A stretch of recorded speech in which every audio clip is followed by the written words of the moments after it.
Umabot na sa 5 bilyong piso ang halaga na freeze ng Anti-Money Laundering Council hinggil sa manumalyang flood control projects. Makikipagtulungan naman ang ICI sa 16 na ahensya para mabilis na mabawi at maibalik sa kaban ng bayan ang mga nakulimbat na pondo. Si Harley Valbuena sa detalye.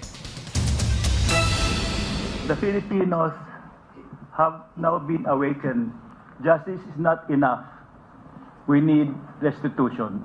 Ito ang pambungad na mensahe ni Independent Commission for Infrastructure Chairman Andres Reyes Jr. sa pagbubukas ng Asset Recovery Meeting o ang pulong kasama ang mga lider at kinatawan ng 16 na ahensya para sa pagtutulungan sa pagbawi ng bilyong-bilyong pisong nakulimbat sa maanumalyang flood control projects. Ayon sa ICI Chair, batig niya ang matinding galit ng sambayan ng Pilipino dahil sa nilustay na pondo ng mga sakim na opisyal ng gobyerno. Sa nasabing meeting, iniulat ng Anti-Money Laundering Council na umabot na sa 5 bilyong piso ang na-freeze nilang halaga mula sa 2,000 at 800 bank accounts.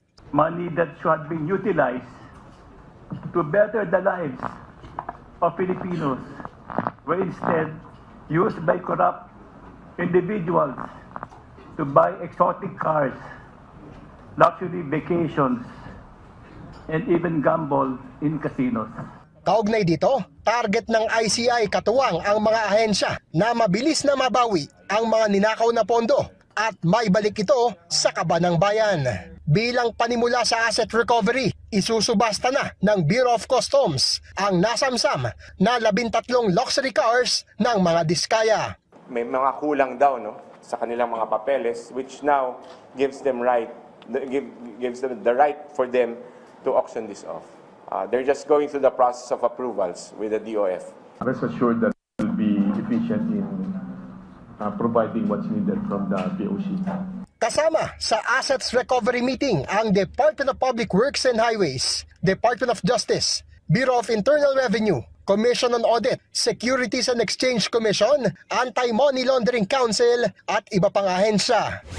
Napagkasunduan sa meeting ang pagbuo ng Technical Working Group kung saan ang bawat ahensya ay magkakaroon ng isang kinatawan na magpupulong linggo-linggo upang mag-update hinggil sa pagbawi ng mga nakulimbat na pondo. Nagpabatid naman ng kooperasyon ang mga ahensya, kabilang na ang DPWH. Lahat ng mga documentary evidence na kailanganin ng iba't ibang ahensya, ibibigay ng DPWH. Meron na tayong klarong paraan at klarong path para maibalik ang pera ng mga kababayan natin. So, yun ang bibilisan natin ngayon. Harley Valbuena para sa Pambansang TV sa Bagong Pilipinas.